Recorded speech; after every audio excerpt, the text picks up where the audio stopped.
Happy day 7. All right. How is everything going? I want to hear from you. Everything for me, I got to just tell you, it's like a feeling that I'm having. I haven't had like a ton of amazing like financial windfalls yet, but I've had so many opportunities come my way just in the last 24 hours. I swear it's because I was putting so much emphasis on being thankful and grateful for the work that I do.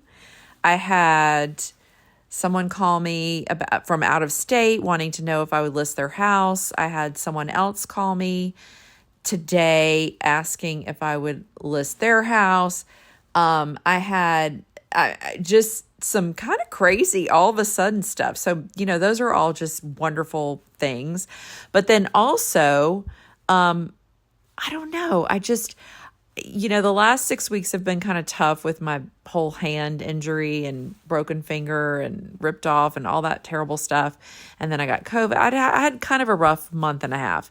And I felt like today was the first day that I was starting to feel like myself again. Like I was starting to feel a little pep in my step, starting to feel like, oh my gosh, just excited about the future. And I hadn't been feeling that way, which is my normal way of being. But for some reason, for a lot of reasons, the last 6 weeks have been kind of tough. So, and she kind of covers that in this chapter. So I think it's very timely that this one is coming out today. But okay, so let's just get started. The magical way out of negativity. A thankful person is thankful under all circumstances. That's by Baha'u'llah. I don't even know how to say that, but I like it.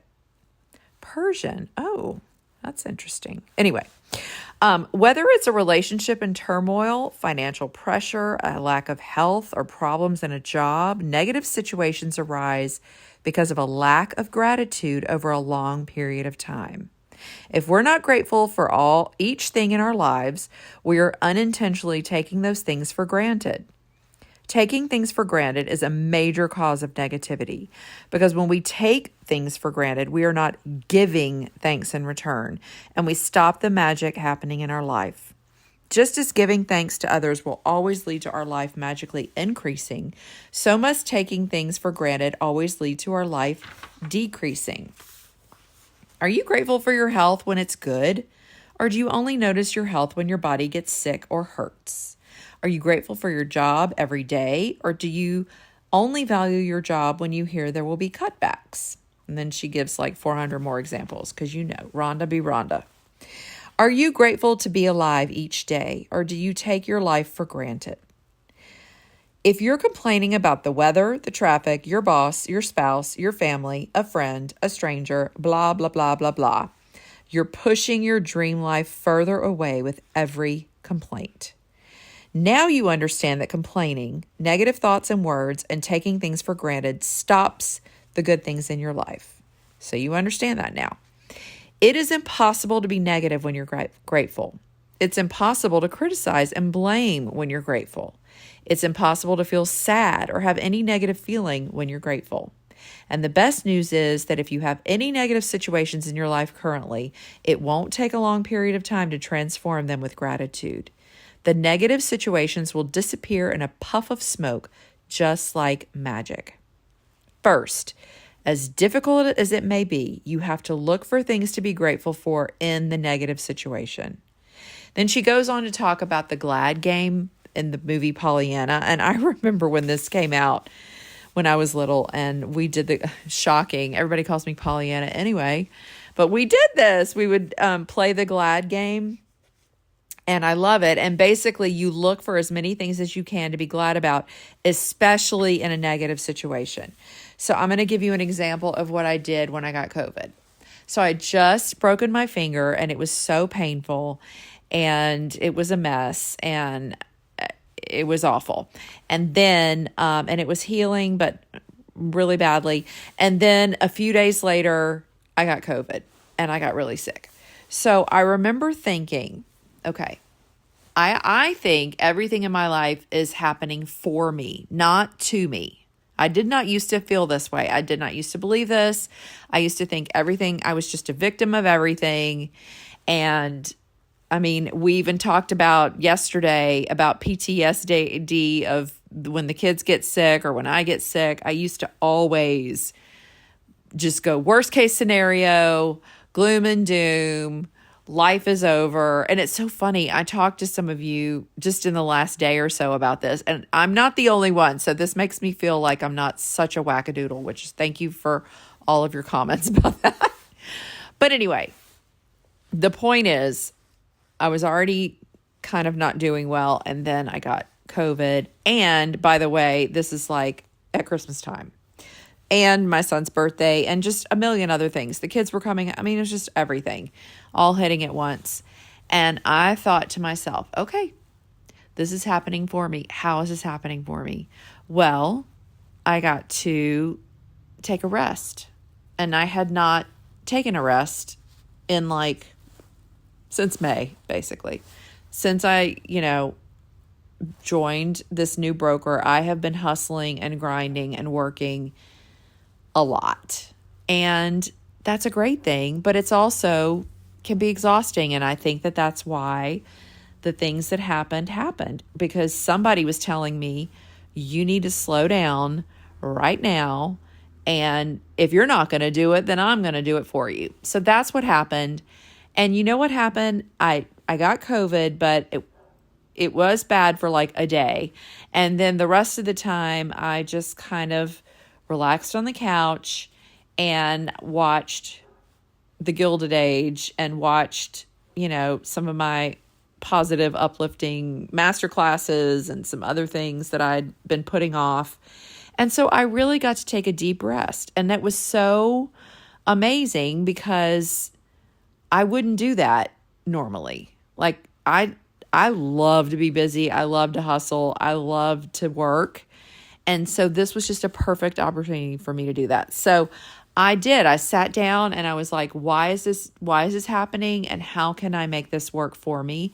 And that's what I did. And when I started feeling better, which was very quickly because I got on that good medicine, it was like I actually got to do some things that I've been putting off, like just actually sit down and watch some trainings that I've been putting off because that's how dorky I am. I love to go listen to books on tape by Dr. Joe Dispenza or go back and listen to some meditations that I haven't had time to do. I don't know. I know that's dorky, but that's just what I like to do. So, the point is, in every situation, it's so great to see how is this happening for me and how can I be grateful for that? So that's what I did. And then, even just with this last little surgery, I went in and my finger was just it was bad. And the doctor said, okay, we're going to do surgery in 24 hours. And I was like, all righty. And it was the day before my birthday. And it was the weekend of New Year's Eve. And some people were like, why are you doing all this? Why are you squeezing this in so fast? But it was good because I got to start out the new year with a bionic finger. I'm already healing so fast because every day I've been blessing my body and saying, I love my body and it's healing so well and it's healing so quickly. And I really am. I mean, it's been a week and a day and I feel fantastic. I mean, my finger hurts. Yeah, it's not completely healed yet, but it's nothing I can't, deal with. And again, it just gave me time to rest, recharge, and just really relax and have everybody to help take care of me, which was great. Okay, this one's really good. Let Buddha's words be your inspiration. Let us rise up and be thankful. For if we didn't learn a lot today, at least we learned a little. And if we didn't learn a little, at least we didn't get sick. And if we got sick, at least we didn't die. So let us all be thankful. Love that. Because sometimes you're like, man, today was uneventful. I am very underwhelmed by what happened today. And I just feel like I was just kind of treading water and just checking off the boxes. And that's okay too. At least you didn't die, according to Buddha. Anyway, so Buddha says, take one problem or negative situation in your life that you most want to resolve. Oh no, Rhonda says this. Take one problem or negative situation in your life that you most want to resolve and look for 10 things to be grateful for. I know it can be challenging to begin this practice, but Buddha is showing you the way to do it. Make a written list of 10 things on your computer or in your gratitude journal. And then she goes on to give an example of like if you're out of work and you can't find a job and how you can turn it around.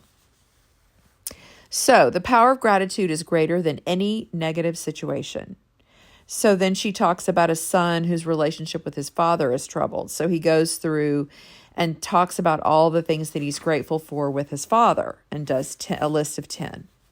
So I think that this is brilliant. I love picking something negative that is bothering you and then go in and find 10 things positive about it. Remember, you can tell your gratitude is working by the way that you feel. You should feel a lot better about the situation after practicing gratitude. The first evidence of gratitude's magical power working is your feelings lifting. So when you do feel better about it, you know the situation will improve and the solutions will appear. And there's some really fun stuff coming up about magical outcomes. Oh, I can't wait for that chapter. So anyway, right now, this is what you're doing. In making your written list, make sure you list each of the 10 things you're grateful for in the following way. I am so grateful for blank, or I am truly grateful for blank. And finish the sentence with what you're grateful for. You can also use Walt Disney's way of using gratitude magical power if you find that easier. I am so glad that blank. And finish the sentence with what you're glad about. Once you've listed the 10 things you're grateful for, finish the magical way out of negativity practice by writing, thank you, thank you, thank you for the perfect resolution.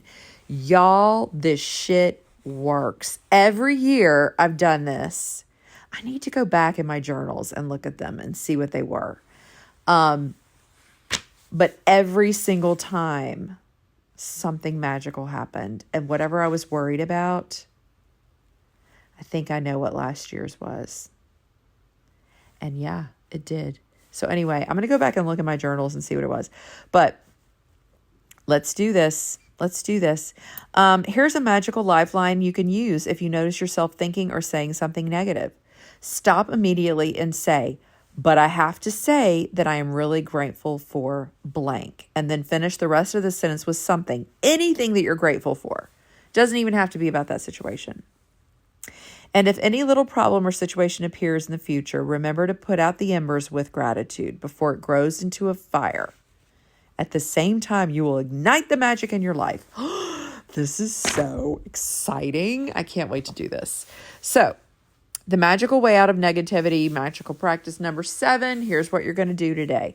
Number 1, count your blessings 1 through 10. Say thank you, thank you, thank you. Then choose one problem or negative situation in your life you want to resolve. Then list 10 things that you're grateful for about that situation. And then at the end, say thank you, thank you, thank you for the perfect resolution. And then just for today, see if you can get through one day without saying anything negative. This one is so hard. I forgot about this. Yeah. If you notice yourself thinking or saying something negative, use the magic lifeline. Stop immediately and say, but I have to say that I am really grateful for blank. And then before you go to bed, hold your booger rock and say thank you. I'm telling you, that's one of my favorite practices. I'm really enjoying that because every night I'm tired and I just want to go to bed and I don't want to think about what I was grateful for. I just want to go to sleep. But I make myself roll over, pick up that rock with my left hand because I can't grab it with my right hand. And I literally hold it and it forces you to think about all the things, even just good and bad, that happened during the day. And then sift through them and pick your favorite and then go to sleep. I've been sleeping so much better. And, you know, I have a boogered up finger. So, boogered up. Maybe that's why my rock is in the shape of a booger. I don't know. Anyway, I would love to hear how everything's going for you. Tag me on Instagram at Aimee Elkman and I will repost everything. I love seeing all your notes and your magic rocks and just all your fun stuff. So let me know. I love you and I'll talk to you tomorrow. Bye.